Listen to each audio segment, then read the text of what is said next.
Hello and welcome to Medical Patch. I was going to do a live commentary, but matchmaking hasn't been too kind tonight, so I'm going to do a patch notes. Just going to focus on the general things that affect everyone, and what affects Genji, Voltar, and Yuri. Any changes made to them, I'll discuss them and try to give my opinion on them. I played about 5 to 10 matches tonight so far, so let's get to it. So, new things added to the game to 2.8B as of recording. So this is how things are right now. So there's a new skin, premium skin for Lone Star Loadinator, kind of like a Terminator themed Lone Star skin. He's not in this video right now, but it is a premium. There's new voice lines. It's not by the same voice actor. It sounds like I believe it's from the guy who voiced Scoop for whatever reason. So the continuity isn't there, but there's also a replay bug by the looks of Clunk there. Where's my train of thought? So it's not quite there. It's not too bad, but if you want a new Lone Star skin, if you like Lone Star the most, there's that. A couple announcers, Coco, if you like her, if you want to have her announce your games, you can have that. You can check in the game shop if you want to see how everybody sounds. There should be a Lone Star trailer coming fairly soon. There's also a wildlife announcer. That one kind of threw me off by surprise, but it's a weird one. I like it. I'll have to try these out sometime. So there's that new song in the game if you have the Starstorm expansion. And it's not too bad. I quite like it. Like, it adds kind of a intensity to it.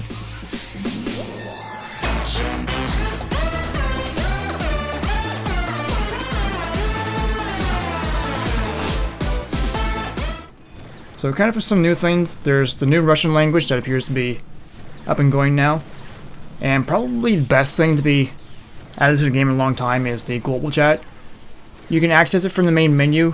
It doesn't work when you're getting a game set up, when you're selecting a character or anything like that. You can't talk to your teammates.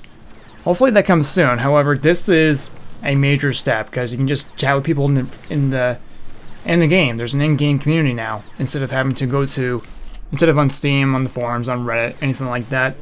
So you can actually talk to people in the game if you want to play a game with them, if you want to play Randomnauts or anything like that, or if you want to get taught some things. I think to be good for helping new players learn some things.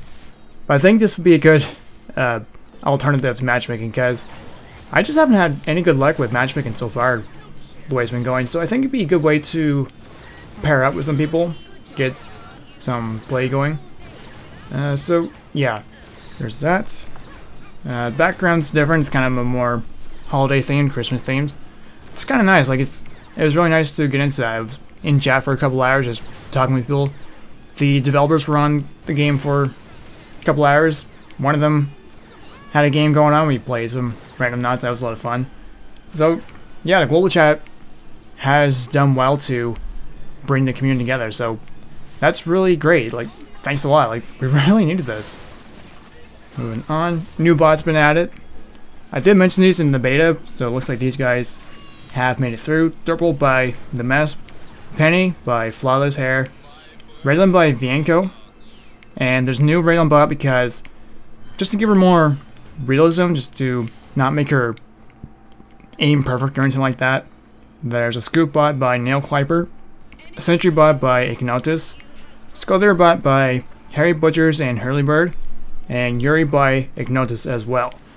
So hopefully to help with if someone leaves for whatever reason, kind of help with that gap until someone joins in. So yeah, the bots have really been improving. Like, these guys, I believe, are doing volunteer work, so these guys are going above and beyond to help the community. So I really do have to thank them because it really has been helping the. I don't know what that is there. Anyway, so new features. You can see people who they are on the minimap, as you can see over here. There's the bushes actually work. If someone's in the bush, you cannot see their bar and icon or anything like that. The scoreboards, when you look at the icons, it will actually show someone who's on cooldown, like someone who's respawning. It would actually show what their respawn timer is. So instead of trying to do it in your head and try to remember what it was, you can just look at the scoreboard and do that. option for replay if you want to toggle onto just one team or the other. There's that. The sound has been split up, so instead of having to, you can split it into voices, announcer, and other sound effects, so like gunshots, things like that. We've been needing that for a long time, because I've been trying to do that with, well, it's not so much of a big deal now, but trying to do old guides and then the announcer just wouldn't shut up. It's better late than never, so thank you for that. There are new achievements in the game, 8 of them right now. There's supposed to be more. So just go over them really quickly. You can get these achievements in the bot matches so far, if you want to grind and get that. You can get one achievement for being awesome. I believe it's have your team get 15 kills without dying. There's kill the solar boss for a 2 minutes 10-second mark. The solar boss spawns at the 2-minute mark on the Ribbit 4 map, so you have to kill him in 10 seconds or less to get that achievement. And you can do that if you have custom games. I think you can probably just do that, just max it out and kill him as fast as you can. Clunk, get the maximum possible health you can with him. Or kill Ted McPain as Clunk to get another achievement. With Coco, race from one edge of a map to another, from one solar drill to another. Less than 12 seconds on Serona, so I'd be interested in trying that out. So you win a game with Scree as Coco, so if you win a game with Scree and you're playing Coco, you get an achievement. As Nana feed the weedlings to the worm 10 times, so put your weedlings down where the worm can reach them and do that 10 times. And another one for Nana, place 100 weedlings. So yeah, nice little challenge just to mix things up. That's kind of neat. There's a colorblind mode. Don't have it on right now, but it shows red team with red bars and blue team with blue bars. Purple shows damage over time or poison. If you do have colorblind mode on, the damage you're taking will be shown as white rather than red as usually is. So it kind of gives more of a competitive look, but it also just makes it look more distinctive. It looks very nice. So general improvement, just seeing what's relevant that fits Genji, Voltar, and Yuri. Fixed it things like grenades and anchor collide with a set of glass platforms. That does, such as the cocoon, because there have been times where I shot a cocoon at somebody, hit the edge of a platform, and it landed there. So apparently that will either go through it or something like that. There's a visual countdown for the stealth orb on Aguilon. So instead of trying to memorize how long it will go on for, there's actually a cooldown bar to let you know exactly how much time you have left. It also respawns every minute after it gets picked up, I believe. Let's see. It's mostly been a polish patch, like there's nicer graphics, that kind of thing. You see with Ayla, the core will give a better graphic when it starts taking damage. A bunch of visual effects here and there, especially with Voltar. You kind of see the health icons around his head. What else do we got? Better font, anti-aliasing. What else? Camera. The Genji bot's not in the game right now until there's a better one that gets in, just where his win percentage has been quite low. So it's not like he's been under par, just I don't think it's been updated for a little while, so you shouldn't be able to see a Genji bot in the game, but if you do report that in the forum so that the developers can get on that. Fixing freeze. AFK timer has been set to 120 and 180 seconds. So that's been improved. Better sounds, better graphics. So mostly with Voltar, like you can kind of see improvements on his end. It's mostly just a bunch for everybody, so that's pretty neat. Heal bod visual has been scaled down for Voltar. You can kind of see that on there. It's not so overwhelming in the heal bod anyway. What else do we got? The Rage Stone. So the Rage Stone's not completely out of the game. Some characters have a different item in place of the Rage Stone called the Barrier's Description. So developers are trying where it works best for some characters. So let's see. So the Barrier Magazine, Genji has it, and Voltar has it. So the Barrier Magazine is the Rage Stone's the same as it is. You get extra 200 health from critters. the bear's description is basically the opposite of the Star Storm statue, where you get 5 or 10% more damage. This item will block 5 or 10% damage, so there's that. So it can work quite well if you have a shield like for Genji. So it can work out quite well if you want to use that. What else do we got? Okay, Genji. Fixed a bug where Genji would slide when trying to stop moving. Finally, thank you. I was wondering if he was supposed to be sliding around like that. It just felt but apparently that's wasn't intended, because I think they were fixing the speed algorithm, just improving it. Then, because I know it got affected if it affected Penny as well, so Genji won't slide around anymore, being a caterpillar, being a bug, sticky feet. So it makes more sense to me anyway. So that's excellent. Thanks. Moving on to the next relevant part. Yuri, the Race Stone, he doesn't have that anymore. Now he has Solar Crab Burgers, and that's when you collect Solar, you get 50 health. So collect 4 coin. Doesn't matter on the value of the coin, just collect 8 coin to get 50 health. So theoretically, get 4 coins to restore a tick of health. So I think that works better, like where Yuri could just lay mines and he can have a critter run into them. So it kind of works against that. So I think the Solar Crab Burger is meant to benefit a Yuri who's focusing more on lanes. So it could work for that. Haven't really tried it too much yet, but I could see it working out, because I rarely ever use Race Stone, but Solar Crab Burger could work. On to the next character, Voltar. So lots to discuss with Voltar. He's gotten a lot of changes. Kind of the reason why the patch is out a little bit early. It's actually just out by date, earlier than usual. Just trying to balance out some combos, well, with Sentry. Just trying to figure out a quick way to balance out the Voltar and Sentry combo for the upcoming Alienware Awesome Cup. That's starting on the 20th, I believe. Slowwolf and 4-Core Jester, I believe that's his name anyway. They'll be casting next week, so I'm looking forward to that. If there's any extra matches, I would love to commentate, but I think it's a pretty high budget show, so I don't expect I'll be getting a spot, but looking forward to it regardless. Looking forward to how it turns out. So with Voltar, heal wave minimum heal is reduced by 5, so it's actually 15 or 35 droids or allies, but the maximum is increased by 5, so the max is just the same actually, 100 or 120. And what else? Happy Thoughts reduce healing from 20 to 17.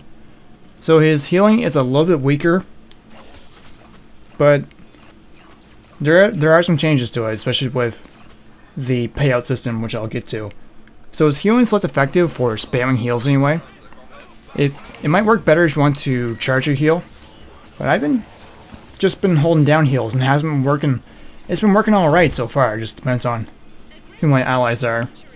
Euphoric Thoughts reduce healing from 80 to 70, so the healing upgrades, well, healing in general, isn't as powerful, but the max heal, default, is the same. And as you're seeing with the heal bot, decrease the size of heal bot's heal and damage and knockback area. I think just to make Voltar more dynamic as a medic, just instead of just staying where he is and not really worrying about so much, just kind of, the placement is more important, as you can see. Weaponized Hull's description no longer displays it only So Weaponized Hull, it won't say that it only damages Oznauts, so I believe it damages everyone now. So that item will apply to everyone just the same. So if you shoot your drone, you can make it explode on an enemy droid, it will do that increased damage. So it's basically that. I think where they changed that, they just removed the text for that. The hyperdrive is working properly again. Apparently it wasn't working in the beta, or I think 2.7.5. I didn't really notice, but I didn't really use it a whole lot either. Fixed a bug where Voltar's heal bot would randomly knock people down. I don't think I ran into that, so that must have been fairly rare. Let's see, I did notice this one. His acceleration is slightly increased, and increased gravity to improve movement, so you might be able to notice it. He just has I don't know, I feel there's more tighter control with him. So it kind of works with escaping or just moving around better, being more agile, as mechs do, just trying to stay out of trouble, trying to heal people while trying not to take too much damage in return. Also, the big one, Healbot won't heal Voltar anymore, only other friendly targets. So the entire time, if you're in that radius, you will not get healed anymore. I think it's just to prevent Voltar from being extremely powerful when he starts pushing. But I haven't been too bothered by it so far, because I just get Solar Crab Burgers in order to heal myself. So the Healbot I find works really well when you use it as a healing tool. I don't think using damage or knockback or anything like that really works as much anymore. Maybe when you drop it down, but it just seems to work. Just drop it down, have your max healing, increased health, lower cooldown. That seems to be working best so far. So I don't really have a problem with its changes. I find it a welcome challenge. It makes Voltar a more interesting character. I have to be more concentrated. I can't just spam heals and not really think a whole lot. It's kind of that there's more action to him, like with Genji. So it's a nice challenge. Like, instead of playing with a tank and almost guaranteeing a win, it kind of makes it more of a challenge, which I am enjoying so far, but it's not my final thoughts on the matter. AI Station 205, I'll just mention that. Increased the amount of time between fire areas by 33%. So I think that means that the fire will be less often. So kind of to help with escaping or anything like that. And minimap now shows appropriate number of health orbs and their location. Okay, so there's that. So what do I think of the patch so far? Okay, good things. The chat, excellent thing. That's something that we've been needing for a long time. There are multiple channels. You can, if your first language isn't English, there's multiple ones. There's Spanish, Dutch, Russian, etc. There's a looking for game channel if you want to kind of talk with people first, if you want to prepare instead of using quick match. What else? I find Voltar fresh again. Like, I'm looking forward to try to adapt to his changes, because instead of just the difficulty being lowered going against tanks, well, going with tanks, he's been a lot of fun so far. It's been really interesting trying out these changes. I don't feel bothered by them. Some people are. I'm not bothered by the nerf of the Healbot, because I just use Solar Crab Burgers, and the Solar Crab Burger is now 100 Solar for Voltar. So there's also that. Not a whole lot changing for Genji and Yuri. It's mostly been Voltar. I think from what I've read, it's just to make Voltar more of a medic, make him squishier if the enemy tries to go over him first, because that's what you should be doing anyway. And that way, when Voltar is in danger, he can't just pop Healbot and not really worry about a whole lot. He can still heal. He can still heal the Healbot and get some solar from that. And especially with, they didn't really mention it in the patch notes, but no matter how little or how much you heal, you will always get 1 solar. It's not a percentage system anymore. It's just 1 solar per friendly. Doesn't matter if it's the droid, Weedling, Awesomenaut, anything like that. So that means Dreams of Greed, it doubles that, so it's 2 solar per target. So 2 for 1 guy, or 4 for 2 guys. So if you're in a group, you can actually make a lot of money very quickly. It's almost ridiculous if you're able to push with your allies, because you make a lot of money. If you spam heal, you make a lot of money, but you don't heal as much. So I think they were trying to go for balancing money over life, because you might be spamming heal, but then your allies might die because you're not healing enough. But Healbot, I don't really feel it's a nerf for Voltar's allies, maybe himself. But if you buy Solar Crab Burger, then you negate that problem by being able to heal yourself all the time. So it feels more like a balance. But I will try to do a live commentary for Voltar just to show you how everything's looking. So, negatives. The matchmaking. I I don't feel it's the developer's fault for matchmaking, it's just that, well, when you look for a match in the game looks for anybody closest to you and who is of similar skill, who is also looking for a game at the same time. So that's kind of the problem, because there's only so many people in your area of a similar skill looking for a game at the same time. So if it can't find a relevant person nearby, it will search further, then further, then further, or someone who is close enough in terms of skill. So there have been a lot of times where people who are learning characters for the first time are going against people who have spent a lot of time in the game. So I'm starting to understand the whole snowball complaints people have been talking about. However, I don't feel that as a big negative. I don't feel it's developers' fault. It's just that there's a big variety of people in the game now. People who have been around since day one versus people who are playing day one, their first day, going against people. So I don't feel the leagues really work right now. However, with the chat in place, you're able to talk to random people, or at least coordinate with people, and work out a strategy before you go into a match. And you can also join in with people's games from the main chat. There's no chat when you are picking characters or anything like that, not yet anyway. Hopefully soon. So I feel there's been more good than bad. This is a really good step so far. So I'm looking forward to, well, I'm looking forward to making use of the chat. Just trying to go for closer matches, because I've noticed in previous videos and looking through my replays, just trying to find a good video to use. Not a lot of close matches either. It's either one extreme or the other, but a lot of games have that problem too. So yeah, I can't really blame developers, because a lot of games have that problem too. It's just that the volume of people, that's the crippling factor. However, with that chat, we can try to work on that anyway. Like trying to work with people who are in a similar league nearby, or who just wants to play, or who are aware of your strengths and weaknesses. So I think the chat will be really good for the community. Okay, got that done with anyway. So thanks very much for watching. See you later.